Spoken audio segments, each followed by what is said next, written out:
అంటే వాళ్ళు చెప్పిన ప్రకారము చేయాలంటే ఎన్నికల సంఘం నిబంధనలుగానే ఒప్పుకోవేమంటే ఇమ్మీడియట్ గా 15 పోలింగ్ స్టేషన్లు రీపోల్ కావాలా, కేంద్ర భద్రతా బలం కావాలి, ఎన్ని కావాలంటే చాలా వ్యయ ప్రయాసాలు చాలా సమయం పట్టే అవకాశం ఉంటుంది. కాబట్టి రాష్ట్ర ఎన్నికల సంఘం ఏ నిర్ణయం తీసుకుంటుందో తెలియదు. ఈ రోజు మార్నింగ్ అని కోర్టుకు పోయినారు, దాని మీద ఏది రేపు కౌంటింగ్ ప్రక్రియను ఆపమని చెప్పి కోర్టులో గానీ రిలీఫ్ రానట్టుంది.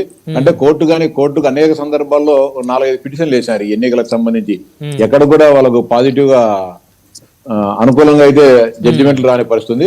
రేపు కౌంటింగ్ జరుగుతుంది. ఖచ్చితంగా మా ఆశాభావం అయితే మా అభ్యర్థి గెలుస్తాడనే ప్రగాఢమైన విశ్వాసం, నమ్మకం మాకుంది. సార్, చంద్రబాబుది అడ్డగోలు రాజకీయం, రాక్షస పాలన, ఆయన ఒక ఫ్రాడ్ స్టార్ అని జగన్మోహన్ రెడ్డి గారు బాగా కొద్దిగా ఆవేశంగా మాట్లాడారు ఇందాక. సార్, ఆయన అసహనానికి గురవుతున్నాడు. అసహనానికి గురైపోయి ఈ సామ్రాజ్యాలు, ఈ ఉక్కు చట్టాలు, కంచుకోటలు కూలిపోతున్నాయని అసహనం ఆయనలో బాగా ఎక్కువ ఉంది సార్. ఇప్పుడు చిన్న ఎగ్జాంపుల్ శ్రీరామరెడ్డి అన్న గానీ గుర్తుపెట్టుకోవాలి. సరే, రాజకీయాలు అన్న తర్వాత ఎలక్షన్స్ రోజు గొడవలు ఉంటాయి, గెలవాలని చెప్పేసి రకరకాల ప్రయత్నాలు రాజేస్తుంటాయి. కుప్పంలో కానీ ఎన్నిక జరిగింది. కుప్పంలో అనేక రకాలుగా అరాచకాలు చేసినారు. మా వాళ్ళను కొట్టినా తిట్టినా మా ఏజెంట్లు సాయంత్రం 5 గంటల వరకు కూర్చున్నారు అడ్నే దన్నాలు తింటానే. అది స్ఫూర్తి రాజకీయాలలో.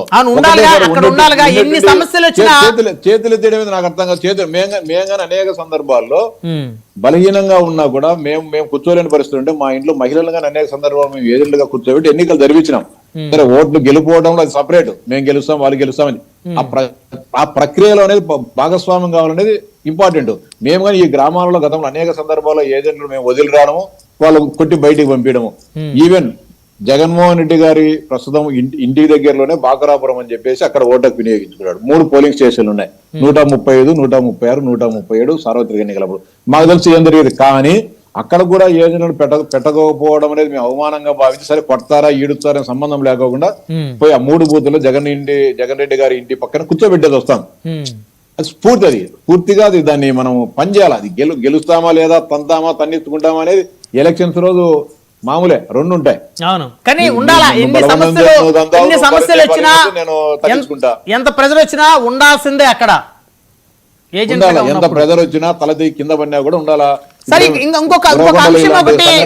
ఎప్పుడు జరగలేదా కొన్ని ప్రాంతాల్లో? ఉదయం నుంచి ఇంకొక అంశం నడుస్తుంది. ఇలా సంబంధించిన గ్రామాలు ఉన్నాయి. ఇప్పుడు శివరామరెడ్డి అన్న వాళ్ళకి సంబంధించిన గ్రామాలు ఉన్నాయి. ఎవడన్నా ఏజెంట్ కూర్చుంటే పరిస్థితి ఉందా? లేదు.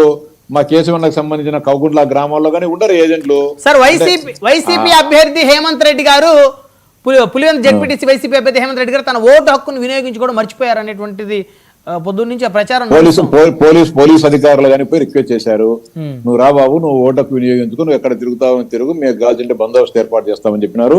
సార్, ఇంకొకటి, స్థానిక సంస్థల ఎన్నికలప్పుడు రాజకీయ పార్టీల అభ్యర్థులకు అదే విధంగా పోటీ చేసిన ఇండిపెండెంట్ అభ్యర్థులందరికీ కూడా పోలీస్ గన్మ్యాన్ ఇచ్చిన చరిత్ర ఎక్కడైనా కానీ ఆంధ్రప్రదేశ్ ఉందా సార్? ఉందా? ఎక్కడ ఇచ్చినారు? 2019 ఎన్నికలప్పుడు పోటీ చేసిన అంటే TDP, Janasena, YCP, BJP, Congress ఇవ్వడం జరిగింది. ఎమ్మెల్యే అభ్యర్థులకి గన్మెన్లు ఇచ్చారు.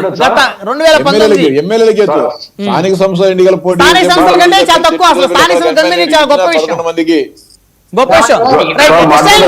కృష్ణ గారు, ఇక్కడ ఒక్క విషయం, రామ్ గోపాల్ రెడ్డి గారు, మీరు ఎంత ఉదాహరణ చెప్తున్నారు, గొప్ప విషయం ఏం కాదు. ఎందుకంటే జరుగుతుంది